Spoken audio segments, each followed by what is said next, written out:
बहुत बहुत धन्यवाद। भगीरथ जन कल्याण रथ यात्रा का दिल्ली में भगीरथ भवन से शुरुआत हुआ था। भगीरथ जन कल्याण रथ यात्रा का मेन उद्देश्य है अपने समाज को एकत्रित करना। अपने समाज को एकत्रित करने का उद्देश्य यही है कि अलग अलग नाम से हम लोग नाम से जाने जाते हैं और तमाम राज्य में जो हमारा नाम है वो अलग अलग है, एक नाम नहीं है। एक नाम एक पहचान हम लोग का कहीं नहीं है, जिसके कारण आज हम बहुत पिछड़े हुए हैं, बहुत बिखरे हुए हैं। इसका नतीजा ये है कि पूरे देश में हम लोग तकरीबन 20 करोड़ से ऊपर की आबादी है, लेकिन एक नाम एक पहचान नहीं मिलने के कारण आज सब हम दूसरे को पहचान बनाने में ही असमर्थ है। हमें नहीं मालूम है कि बिहार में, यूपी, बंगाल, कर्नाटक, हरियाणा, पंजाब में भी हमारे समाज के लोग होंगे। भगीरथ जन कल्याण रथ यात्रा का मेन उद्देश्य था अपने समाज को एकत्रित करने के लिए पूरे देश में जन जागृत चलाना। कौन से समाज का कितना आबादी है पूरे देश में, उसके लिए अलग अलग बजट आता है। जो बजट आने के बाद आयोग कितना बना हुआ है, सबसे पहले वो आयोग को पैसा मिलता है 200, 500, 1000 करोड़। अब बताइए, उस समाज को आरक्षण भी मिल गया, उसके लिए आयोग भी बन गया, तो उसको कितना फायदा हो गया ना। तो उसका बच्चा डॉक्टर, इंजीनियर, आईएएस नहीं बनेगा तो आपको बनेगा क्या? आयोग बनने का मतलब है आपको बेटा को अगर डॉक्टर बनाना है तो 25 लाख वो आयोग दे सकता है आपके लिए, 70% सब्सिडी देगा और बिना ब्याज के पैसा देगा। आपको बेटा के इंजीनियर बनाना है तो 7 लाख रुपया देगा वो लोग आपके लिए, क्योंकि आप उसी समाज के लिए आयोग बना हुआ है। आप सोचिए एक आयोग से कितना फायदा उन लोग को हुआ। तो हम लोग को तमाम प्रकार की मांगे हैं जो हमारे पोस्टर में है, सोशल मीडिया के माध्यम से। आप भगीरथ रथ यात्रा आप लोग देखिए। अब वो सब विकास हो नहीं करेगा तो आप करेंगे क्या? उसका दोनों दरवाजा खुला हुआ है, उसकी आवाज संसद तक उठाने के लिए उठा रहा है, लोग विधानसभा में उठा रहा है, आईएएस डॉक्टर इंजीनियर बन रहा है वो भी उसको सपोर्ट करता है, लेकिन आपके लिए कोई है क्या? क्योंकि आप तो गवंडी हो गए। जो मकान बनाने का काम किया वो गवंडी हो गया। अरे कैसे गवंडी हो गए भाई?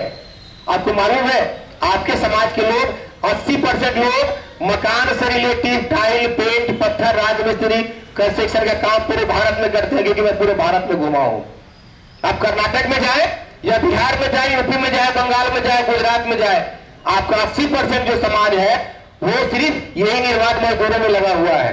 तो सोचिए, जब काम आपका एक है, पहले हमारे समाज के लोग एग्रीकल्चर में लगे हुए थे, खेती में लगे हुए थे, मिट्टी से रिलेटिव काम होता था, सिट्टी साहब वो आपके समाज के लोगों ने की करते थे।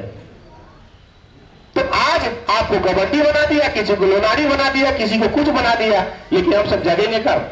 तो हमारा बेटी रोटी की बात हो रही है, शादी विवाह होने लगे हैं, तो बंधन कौन तोड़ेगा? सबसे पहले हम लोग अपना बंधन तोड़ेंगे। और मैं तो गर्व से कहता हूं कि मैं दिल्ली में रहता हूं, मैं अपना बेटा बेटी की शादी करूंगा तो एक बच्चा को गुजरात में शादी करने का वचन दे चुका हूं। इसी तरह मैं तोड़ूंगा ये बंधन को, तभी हमारा सिलसिला मिटेगा। और अपना पहचान अगर अपना आप नहीं बताएंगे तो कौन बताएगा? बताइए। आप हिंदुस्तान के वासी है ना, जब दूसरे के लिए सब कुछ है तो मेरे लिए क्यों नहीं हो सकता है? जब तक आपने अभी देखा मराठा आंदोलन, क्या पूरे देश, पूरी दुनिया को दिखा दिया ना, जिनके पास हुआ सुरक्षित के पास 2 सीटर चद्दर का मकान था। सरकार कभी सोचा नहीं था कि मराठा में इतना बड़ा हो जाएगा, और सरकार आनंद फानंद में झुक गई उनके सामने। अब बोला आपके लिए हम कुछ न कुछ करके आरक्षण देने के लिए तैयार है। उसी तरह से हम लोग को सारा ये गिला शिकवा भुला करके एक भाईचारा को मिसाल पेश करने के लिए दिल्ली के रामलीला मैदान में आप लोग को आना होगा। एक मंच में जिस दिन आ जाएंगे आपको दीदी सेंटर दिल्ली में करने का मतलब है कि पूरा दुनिया देखेगा आपको, राष्ट्रीय चैनल मीडिया सब आपको देखेगा। और जिस दिन आपके लोग आवाज उठाएंगे वहां पे आएंगे, अलग अलग भाषा, पोस्टर में झंडा बैनर, एक बैनर गुजरात का रहेगा, दूसरा बैनर महाराष्ट्र का, तीसरा बैनर कर्नाटक, तेलंगाना, सब भाषा में अलग अलग। सरकार को भी डर लगेगा कि ये समाज अब जगना शुरू कर दिया है, क्योंकि ओबीसी में सबसे पिछड़ा पैदान में हमारा समाज के लोग हैं। जब काम एक जैसा, हमारा खाना पीना रहन सहन एक जैसा है। हम भी 5 दिन से आपके महाराष्ट्र में है, और सोलापुर की धरती में इतना प्यार मुझे आप लोगों को दिया है। गवंडी उतारा लोनारी समाज के लोग, सगर समाज के लोग, इसको बहुत बहुत धन्यवाद, आभारी हैं हम कि इतना प्यार से आप लोगों ने दिया है। जब काम हमारा, बिजनेस हमारा, रहन सहन ऐसा? मैं 4 दिन से आपके बीच ही तो खा रहा हूँ। जो आप लोग खाते हैं सिर्फ बंगाल बिहार वाले भी खाता है, वही कर्नाटक वाला भी खाता है, तेलंगाना वाला भी वही खाता है, उड़ीसा वाला भी वैसे ही खाना खाता है। हमारा रहन सहन कल्चर वैसा है, पूजा पद्धति हमारा वैसा है, फिर काहे के लिए हम लोग अलग है भाई? क्यों अलग है? अगर अलग अलग रहेंगे और अगर केंद्र सरकार जाति जनगणना कर दिया तो कहीं का नहीं रहेंगे, ये ध्यान रखिएगा। आपके समाज के लोग कर्नाटक में जगह ना उपार आयोग बना लिया, उपु मतलब नमक। आंध्रा में आपके लिए आयोग बना दिया, वहां के लोग सब शिक्षित हुआ, आंध्रा में आयोग बन गया। तेलंगाना में आयोग नहीं बनाया सरकार, लेकिन जब वहां के लोगों ने संगठित, तेलंगाना में अपने समाज का एक ही संगठन है, वहां के लोग संगठित होकर के बोला मैं तुम्हारा विरोध करूंगा। चुनाव आचार संहिता लागू होने से 3 दिन पहले वहां सरकार के सचिव आया और आपके समाज के लोग पूरे तेलंगाना में जितना डिस्ट्रिक्ट है हर डिस्ट्रिक्ट में 2 एकड़ जमीन, और हैदराबाद की तेलंगाना की राजधानी है उसमें 5 एकड़ जमीन और 5 करोड़ रुपया छात्रावास धर्मशाला आपके समाज के लिए दे दिया। क्या संगठन में शक्ति नहीं है? जब वो 3 स्टेट लड़ाई लड़के ले सकता है, क्या हम लोग नहीं ले सकते हैं? हम लोग कब जगेंगे बताइए?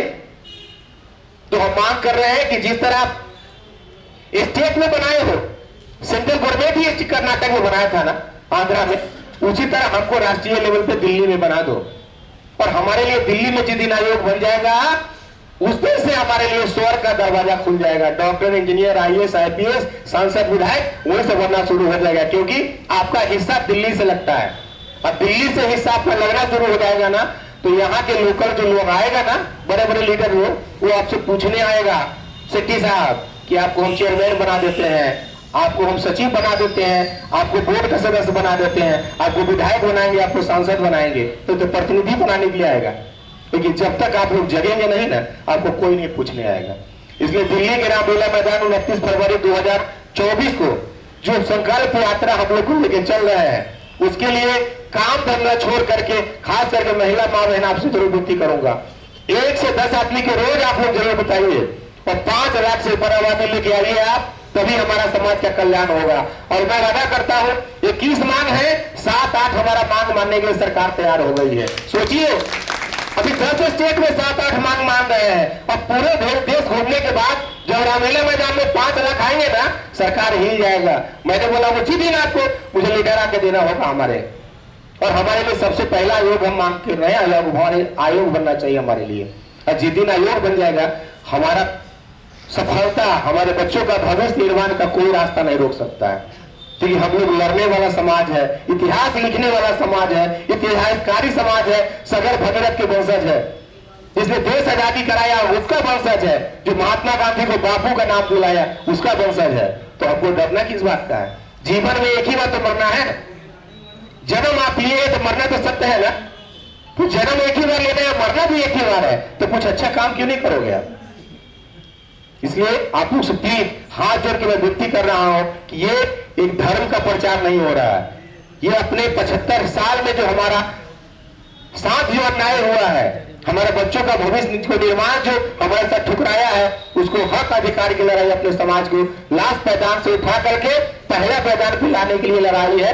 और 29 तारीख की हमारे समाज का नया इतिहास लिखा जाए सुनहरे अक्षर में। इसके लिए आपको भगीरथ जन कल्याण रथ यात्रा में जुड़ करके यूट्यूब, फेसबुक पर जहां भी है वहां आप लोग भी देख सकते हैं, जुड़ सकते हैं, दूसरे को बता सकते हैं। और 1 से 10 आदमी के बीच में आप लोग रोज बताना शुरू कर दीजिए कि भारत में सगर भगीरथ लोनाड़ी गवंडी समाज का 20 करोड़ की आबादी है। और जिस दिन ये बताना शुरू कर देंगे उस दिन आपकी सफलता कोई नहीं रोक सकता है।